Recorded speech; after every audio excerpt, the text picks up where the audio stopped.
Convido você a abrir a sua Bíblia lá em Lucas 15.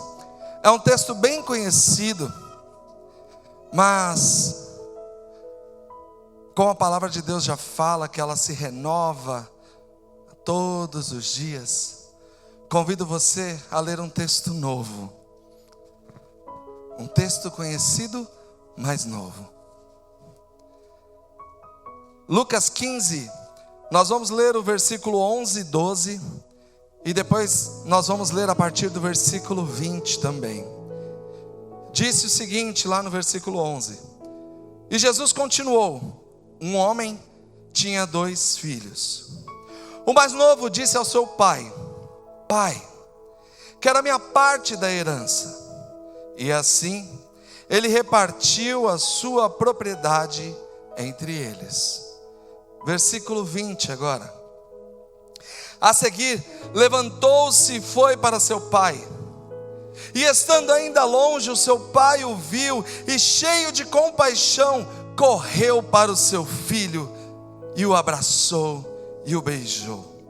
O filho lhe disse: Pai, pequei contra o céu e contra ti. Não sou digno mais de ser chamado teu filho. Mas o pai disse aos servos: Depressa, tragam a melhor roupa e vistam nele. Coloquem um anel em seu dedo e calçados em seus pés. Tragam um novilho gordo e matem-no. Vamos fazer uma festa para comemorar. Pois este meu filho estava morto e voltou à vida, estava perdido e foi achado. E começaram a festejar. Enquanto isso, o filho mais velho que estava no campo, e quando se aproximou da casa, viu a música e a dança. Então chamou um dos servos e perguntou-lhe: O que está acontecendo?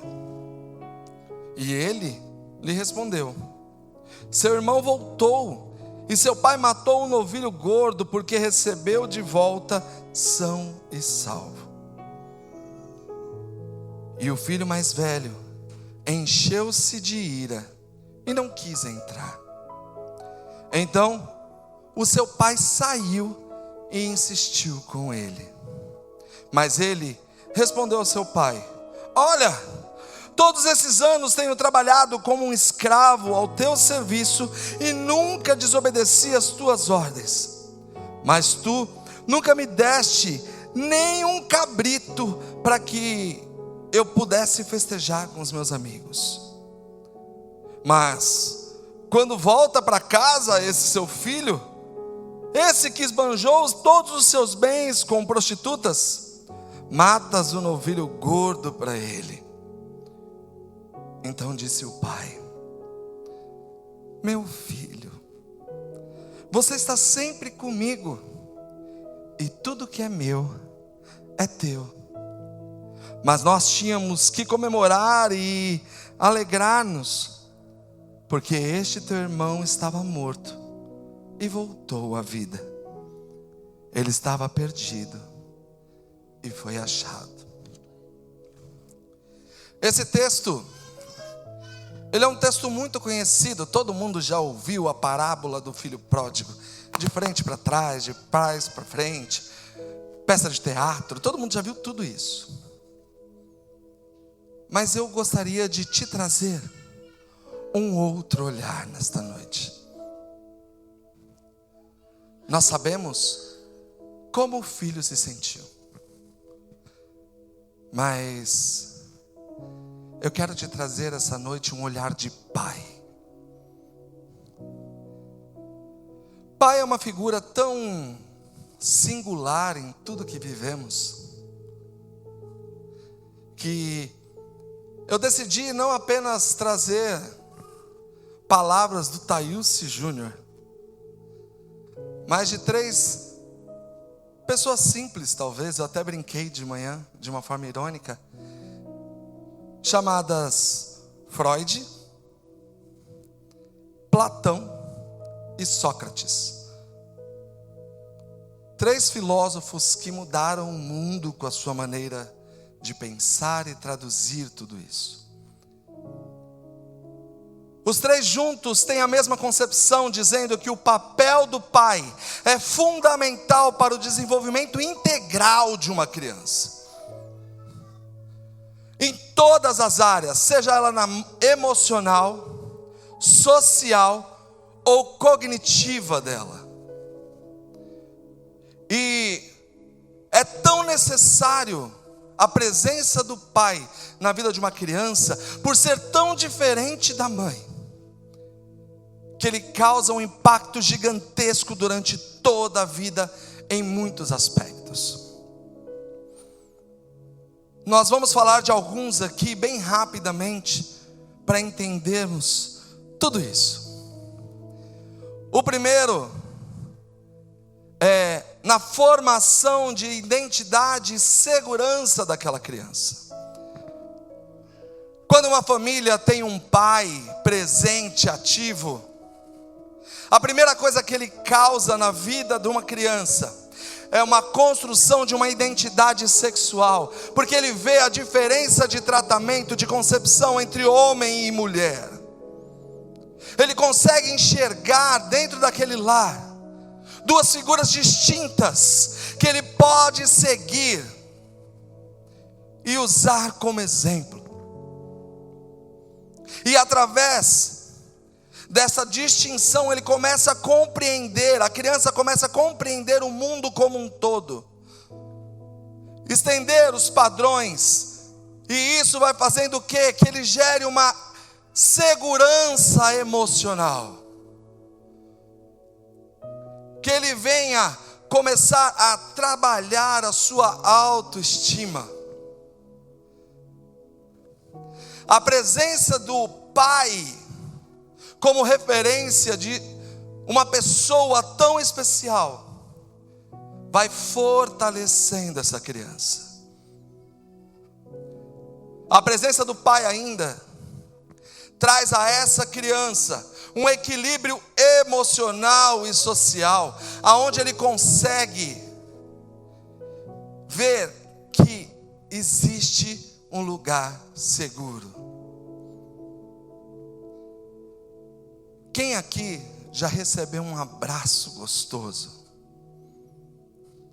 Isso representa o pai. A mãe é aquela que acalma, que dá o dengo, mas o pai, quando abraça, ele acalenta. Ele mostra que é diferente. E isso para uma criança é tão necessário, que através da presença do pai, ele vai conseguir estabelecer um lugar seguro na sociedade. Ele vai se enxergar como alguém potente diante das frustrações, diante das dificuldades da vida, por ter uma referência paterna. A presença de um pai traz para uma criança a formação de independência, de autonomia. Eu até usei como exemplo de manhã quando eu falei: quem é a pessoa doida que fala, filho, se joga? Não é?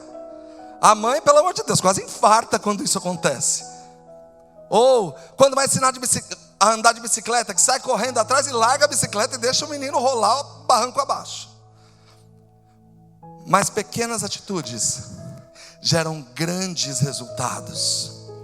O ato do pai mostrar que o filho pode, que o filho consegue, faz ele se transformar numa pessoa independente, numa pessoa forte. Por quê? Porque o pai acredita. Um exemplo disso, se você perguntar para qualquer criança, quem é o seu maior super-herói? Eu tirei barato de manhã, riram da minha cara, que eu falei que era o Jaspion. Ninguém nem conhece o Jaspion. Vou trazer o mais novo, o Homem-Aranha, Batman, enfim. Não. Quem é o maior super-herói? É o Pai. O Pai traz essa identidade de superpoder. E se você perguntar para qualquer criança, com quem ele quer ser quando crescer? Com o Pai. Tem mãe que fica com inveja, mas é verdade. Porque o Pai, ele traz essa referência de força, traz essa referência de potência. Ao contrário da mãe, que é frágil, que é amorosa, o Pai é aquele que carrega tudo no colo. E em contrapartida, Ele é aquele que ensina o que é afeto. Porque a criança, o filho, a filha, quando olha para o pai, como ele age com a mãe, como ele age dentro de casa, na ajuda, ele fala assim: olha o meu pai, como é, e eu quero alguém igual. E isso faz com que a criança se torne um adulto com referências. E eu lendo tudo isso, comecei a me preocupar, né? Eu, pai, trazendo uma mensagem no mês dos pais, de um tema tão complicado, que é paternidade. Mas o Senhor continuou ministrando sobre a minha vida, e Ele falou assim: mas nem tudo é perfeito, nem tudo é perfeito neste mundo. Eu falei: eu queria ser um pouquinho parecido com o que a gente conhece da Bíblia. Daí Ele falou: ah, é? Então tá bom. Convido você a abrir em 1 Samuel 2, 1 Samuel capítulo 2. Nós vamos ler alguns versículos para compreender. Diz o seguinte, a palavra do Senhor: os filhos de Eli eram ímpios, não se importavam com o Senhor, nem cumpriam os deveres de sacerdote para com o povo. Sempre que alguém oferecia um sacrifício, o auxiliar do sacerdote vinha com um garfo de 3 dentes. E enquanto a carne estava cozinhando, ele enfiava o garfo na panela, ou travessa, ou caldeirão, ou caçarola. E o sacerdote pegava para si tudo que vinha no garfo. Assim, faziam com todos os israelitas que iam a Siló. Mas antes mesmo de queimarem a gordura, vinha o auxiliar do sacerdote e dizia ao homem que estava oferecendo o sacrifício: dê um pedaço dessa carne para o sacerdote assar. Ele não aceitará de você a carne cozida ou crua. E se o homem lhe dissesse: deixe primeiro a gordura se queimar, então pegue o que quiser.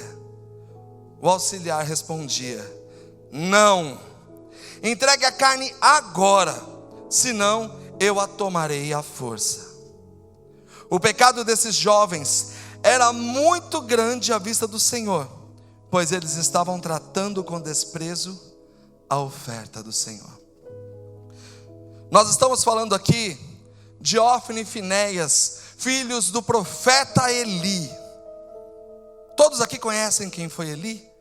Eli foi quem profetizou sobre a vida de Ana, que ela teria um filho, e que ele seria a grande diferença para todo aquele povo. O nome dele? Samuel. Mas nem Eli, com todo aquele poder, com toda aquela sensação de temor do Senhor, foi capaz de ser perfeito. O grande erro dele: não soube educar os seus filhos, não soube ensinar os seus filhos como deveria fazer.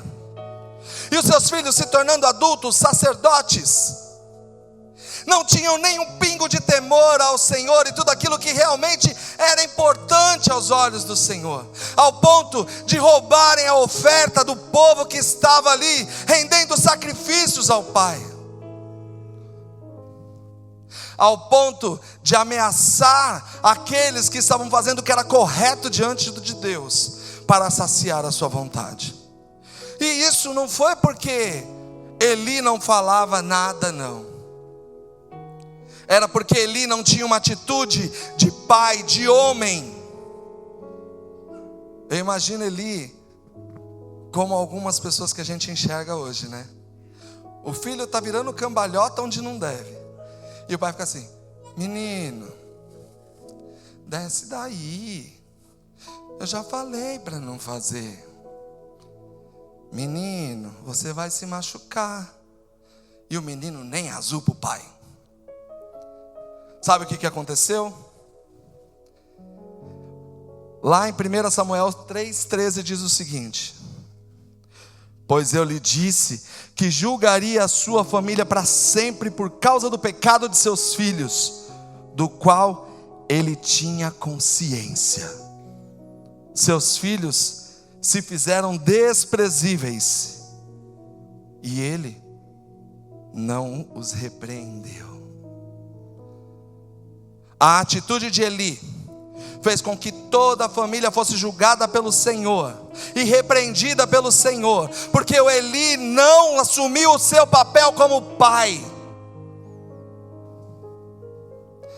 Ele simplesmente precisava exercer a sua autoridade e agir com disciplina, mas a sua omissão teve grandes consequências.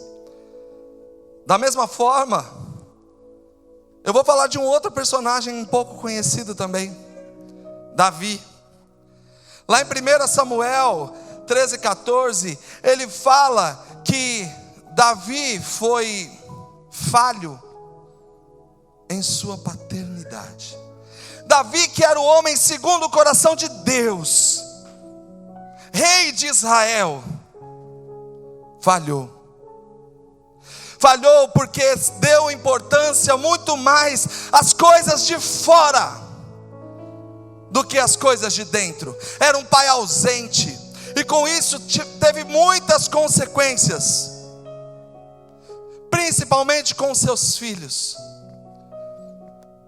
Por causa da sua ausência, a sua filha foi abusada, e o seu filho fez atrocidades, porque ele era um pai ausente. E diante disso, nós vamos começar a definir algumas coisas. Você sabia que o Brasil traz uma maldição, vamos falar assim, desde o seu descobrimento? Que os livros de história não contam a realidade de tudo que aconteceu em maneira fiel e exata.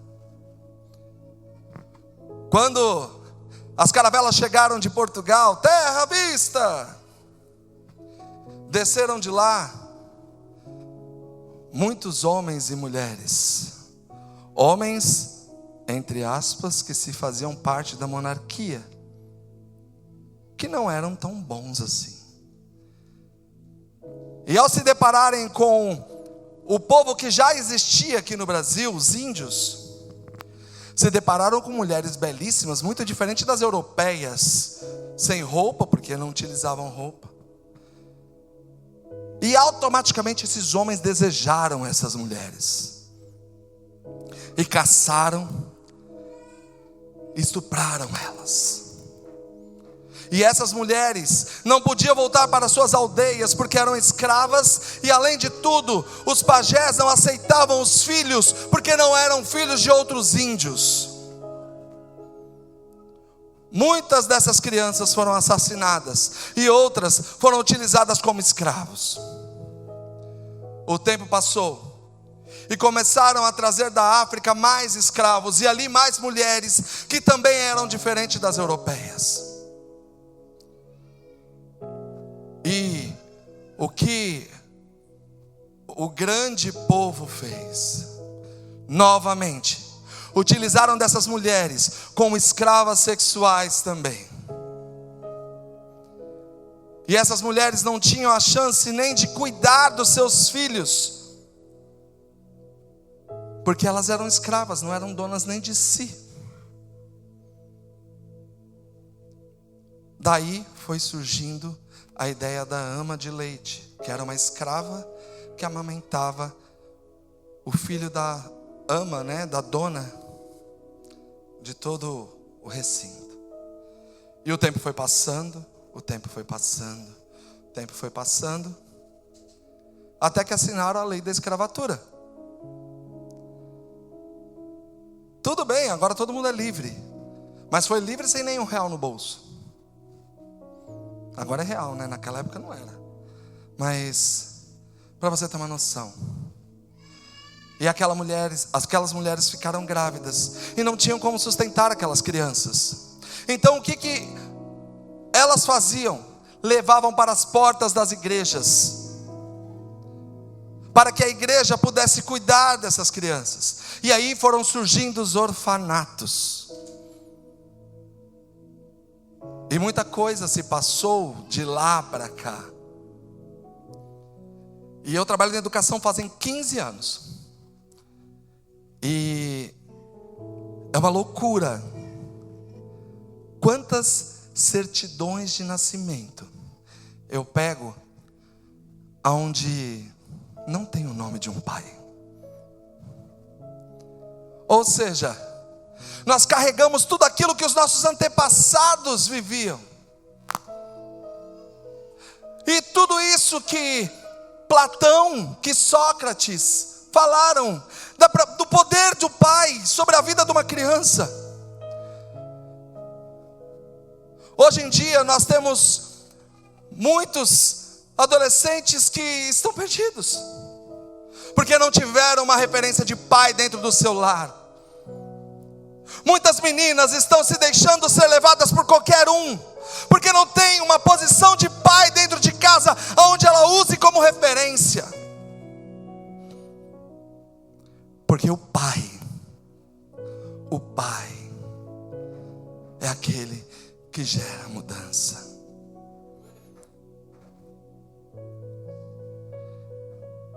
E eu queria perguntar para você, não precisa me responder: como foi a sua infância? Como foi o seu contato com o pai? Como foi o seu diálogo de amizade? Porque hoje nós temos ainda mais uma sessão, vamos falar assim, porque nós falamos de órfão, nós falamos de abandono, mas hoje ainda tem os órfãos de pais vivos. Eu dou como exemplo uma pessoa que eu conheci, que eu não vou falar quem é, que tinha um pai presente. Todas as contas eram pagas, porque o homem tem que ser provedor. Mas ele trabalhava de domingo a domingo. E quando eu via, era um homem sentado no sofá, e a mãe falava assim: não atrapalha teu pai, que ele está assistindo o jornal, ou ele está assistindo a corrida, pelo amor de Deus, não passa na frente da televisão. A primeira vez que eu falei eu te amo para o meu pai foi no dia 12 de outubro de 2002, no meu casamento. Era um homem que eu não tinha relacionamento. Por quê? Porque ele era extremamente ausente. Eu era órfão de um pai vivo. E como eu cresci sem ter um pai?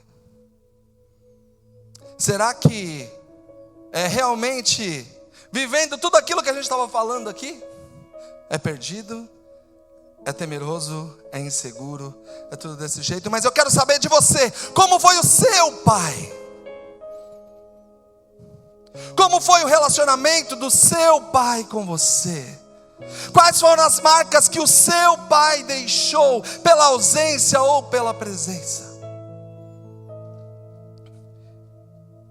Às vezes, nós carregamos tantas marcas pela vida, por causa do nosso relacionamento. Talvez o seu pai tenha sido ausente, ou não tenha sido o exemplo que você tanto precisava, ou não era o pai que você sonhava. Mas eu quero te dizer uma coisa: existe um pai que ele não te abandona. Existe um pai que ele está presente, ansiando pela sua volta. Existe um pai que só está falando assim, como cantamos hoje aqui: filho meu, eu estou aqui de braços abertos. Este pai celestial é aquele que fala assim para você: filho amado, filho amado. Este pai é aquele que diz para você que você é nova criatura, que tudo aquilo que você passou ficou para trás, porque ele te fez novo.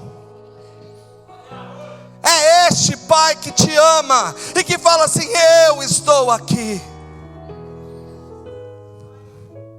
Este pai é como o pai da parábola do filho pródigo, que independente do que o filho possa ter feito, ao avistar o filho, ele ergue as suas vestes, esquece todo o pudor, e o importante é chegar até o filho e abraçar o filho e dizer o quanto ele é importante, o quanto ele ama. O pai te diz essa noite: você é meu filho amado. Mas às vezes eu estou falando. Você fala assim: não, mas eu tive um pai. Ele foi presente. Ele foi o meu amigo. Mas eu me sentia vazio. Eu me sentia muitas vezes como se eu não fosse o dono da minha vida. Eu me sentia como o irmão mais velho do filho pródigo, aonde mesmo meu irmão fazendo tudo errado, ele era o mais querido, e eu ficava de canto. Eu ficava apenas observando. E muitas vezes eu me irei por conta disso. Eu quero dizer uma coisa para você: você não é coadjuvante. Minha esposa até me deu bronca porque eu falei com essas palavras. Você não é coadjuvante. Você não está ali de enfeite apenas para encher o buraco. Você é o protagonista da sua vida diante de Deus. Você é o ator principal, aonde todo mundo olha, aonde o Senhor olha com carinho, com amor e fala: este é meu filho. Só que muitas vezes nós nos colocamos na posição de coadjuvante, como aquele filho. Olha, eu sempre estive aqui, eu trabalhei sempre para o Senhor, e o Senhor nunca me deu um cabrito para festejar com os meus amigos. Oh filho, você não entendeu, você não é escravo, você é filho. E tudo que é do Pai é teu. Tudo aquilo que o Senhor tem é para você usufruir. Todas as bênçãos, todos os sonhos que o Pai teve, não é para o vizinho, é para você.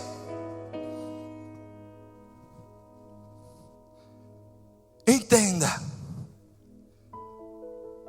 Para você ser protagonista da sua vida, você precisa reconhecer que você tem a identidade de filho, que você pode desfrutar de toda a herança que o Pai tem para a sua vida. E que você não é um espectador de bênção do outro. Você é abençoado, porque você é filho, e filho amado, a quem o Pai se alegra, a quem o Pai sonhou, aquele que o Pai usou com o coração aberto.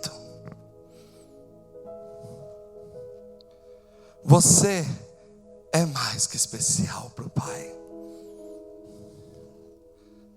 Feche seus olhos.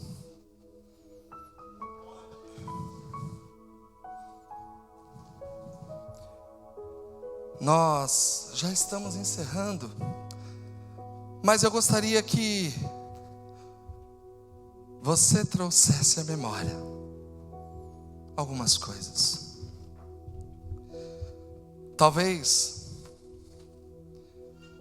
você tenha vivido dores dentro do seu lar, dentro da sua família, com os seus pais. Talvez a figura paterna não tenha sido como você sonhou e desejou. Mas eu quero te dizer que existe um Pai aqui nesta noite que não falha diante de você. Ele te chama pelo seu nome. Ele troca suas vestes, coloca vestes novas. Ele coloca um anel no dedo que representa filho.